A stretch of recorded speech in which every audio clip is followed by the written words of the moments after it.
Kalau tadi kita sudah mendengarkan bagaimana pandangan pendapat dari masyarakat yang ada di Kota Medan, Sumatera Utara. Nah, bagaimana dengan yang ada di Jakarta? Rekan kami Haidar Faisal juga akan menginformasikan kepada kita, mengajak kita mengetahui apakah memang warga di Jakarta betul-betul tahu siapa caleg yang nanti akan mereka pilih tentunya. Silakan Haidar Faisal.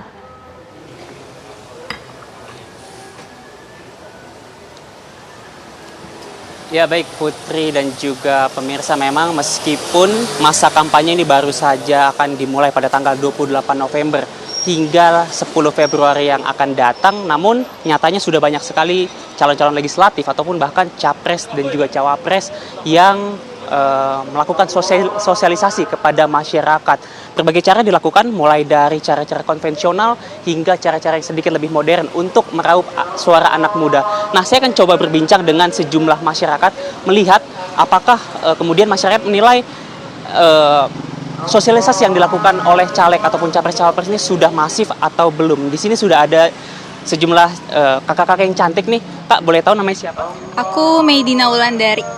Kak Medina, boleh tahu nggak apakah Kak Medina melihat sudah banyak sosialisasi yang dilakukan oleh calon legislatif, Pak?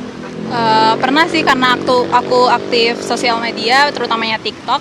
Jadi sering lewat beberapa kali itu mengenai pendekatan dari capres-cawapres ke masyarakat gitu. Contohnya seperti apa tuh, Kak?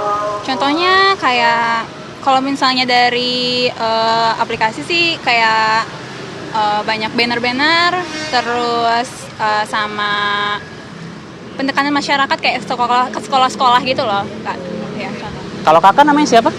Halo, nama aku Safira. Kak Safira, gimana melihatnya sudah banyak sosialisasi yang dilakukan oleh caleg ataupun capres-cawapres, Kak? Karena saya dari Tasik ya, kalau di Tasik sendiri lebih ke baliho besar sih kalau misal untuk sosialisasi. Kalau misal untuk terjun ke masyarakat di Tasik sendiri masih kurang ya, masih belum dibandingkan dengan Jakarta gitu sih. Kakak-kakak ini melihatnya lebih masif mana? Sosialisasi yang dilakukan oleh calon legislatif ataupun para capres-cawapres nih, Kak? Kalau untuk dibandingkan dengan Jakarta ya, pastinya kalau di Tasik sendiri itu lebih ke caleg ya, karena emang setiap hari kita ada di jalan-jalan ya, lewat-lewat itu pasti lebih banyak anggota-anggota legislatif yang caleg gitu. Oke, kalau menurut kakak gimana? Lebih masif caleg atau capres-cawapres yang melakukan kampanye? Jawabannya hampir sama sih, karena aku dari daerah yang sama. Tapi kalau di sosial media mungkin lebih ke capres-cawapres sih yang lebih sering lewat gitu aja. Lalu Kak, kakak melihatnya ini sudah maksimal belum sih sosialisasi yang dilakukan oleh caleg ataupun capres-cawapres untuk mengenalkan diri kepada masyarakat? Ya, seperti yang tadi aku bilang juga kan, karena di Tasik juga baru ada baliho. Pastinya kalau misal untuk maksimal atau belumnya, ya belum, soalnya karena emang masih belum banyak sosialisasi untuk ke mahasiswa atau ke masyarakat, seperti itu. Kan juga ada banyak cara yang dilakukan, mulai dari konvensional, baliho-baliho, ataupun media sosial. Kakak melihat ini... Aku Dwiva. Oke. Kak melihatnya lebih efektif mana sih? Cara konvensional atau cara yang lebih modern melalui media sosial? Lebih ke sosial media. Kenapa? Karena untuk cakupannya lebih luas. Kalau di baliho takutnya nanti kan terkena angin jadi rusak gitu, jadi lebih efektif di media sosial gitu. Akhirnya Kak, mungkin harapannya ke depan nih di masa kampanye nantinya, bagaimana harapannya, Kak? Ya, harapannya sih paling utama itu semoga lancar-lancar terus ya, lancar-lancar terus untuk kampanyenya, dan semoga untuk program-program yang sudah disampaikan itu terlaksana. Oke, harapannya? Ya, karena sekarang lagi zaman bonus demografi juga ya, pastinya untuk himbauan kepada pemuda-pemuda pastinya biar nggak golput aja sih gitu. Karena satu suara juga sangat berarti. Gitu. Siap, terima kasih kakak-kakak, selamat menjalani aktivitasnya kembali. Ya pemirsa, itulah tadi perbincangan saya bersama dengan sejumlah masyarakat yang cantik-cantik, yang mana memang mereka berharap di pemilu nantinya, khususnya di masa kampanye ini bisa berakhir damai dan juga lancar tentunya. Untuk sementara demikian, Putri, saya kembalikan ke studio. Baik, terima kasih Haidar Faisal. Langsung saja sebagai penutup juga di segmen perbincangan ini, masing-masing narasumber juga akan memberikan pandangan ataupun kalimat penutupnya. Prof Eli, apa yang harus dilakukan supaya semuanya balance? Bisa promosi caleg, iya, promosi partai, suaranya juga bisa masuk ya, capres-cawapres juga keturutan begitu. Iya. Dari gambaran yang disampaikan masyarakat Medan tadi, meskipun 2-3 orang ya, Dan satu sebenarnya yang ditanya warga Jakarta, kebetulan yang dapat bukan warga Jakarta, Mbak Putri ya. Ya artinya memang itu sudah terlihat ya. Intinya saya ingin menyampaikan kepada semua teman-teman caleg, itu kan ada sebuah teori dalam komunikasi politik namanya mere exposure effect. Jadi semakin sering mereka itu melemparkan diri mereka ke media-media komunikasi politik, bukan hanya media mainstream, karena media mainstream hanya untuk orang-orang yang sudah terlanjur terkenal saja. Kan ada media komunikasi politik yang lain, yaitu media sosial, termasuk kelompok-kelompok kepentingan yang bisa merupakan jejaring mereka. Jadi ya lemparkanlah diri mereka di sana. Tadi juga saran dari adik tadi ya, lebih cepatlah, lebih banyaklah berselancar di sana supaya kita lebih kenal. Kemungkinan juga baliho yang ada itu Mbak Putri adalah ketika mereka sosialisasi. Jadi belum ada nama capres dan cawapres yang sudah ditetapkan.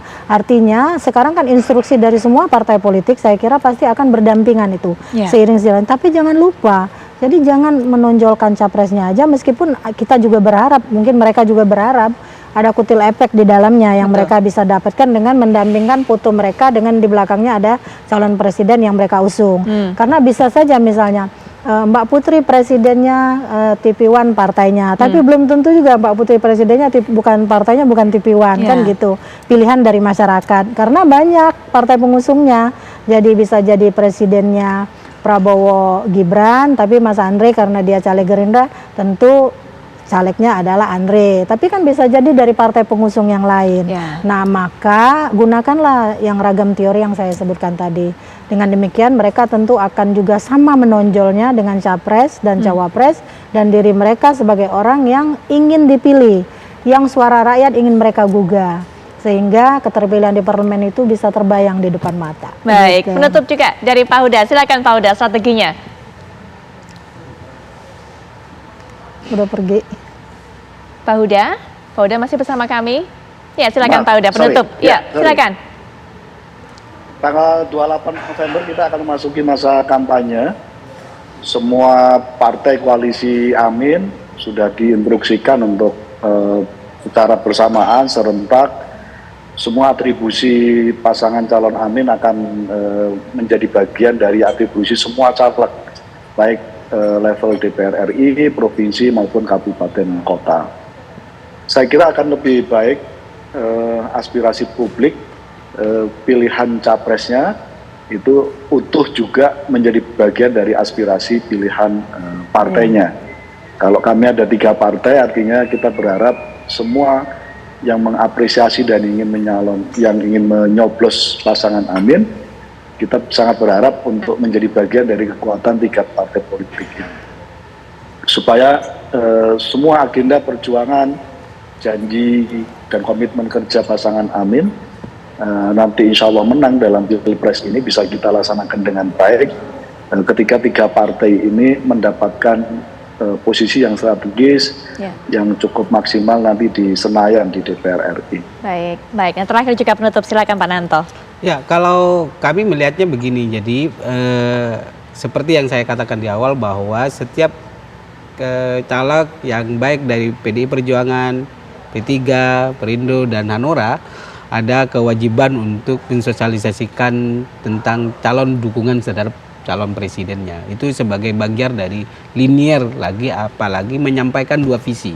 Misi tentang calegnya, yang 2 misi tentang capresnya. Semua dilakukan dengan cara-cara yang elegan, door to door, untuk mengutuk hati rakyat, karena prinsipnya bagaimana bangsa maju ke depan di tangan orang yang tepat yang memiliki pengalaman.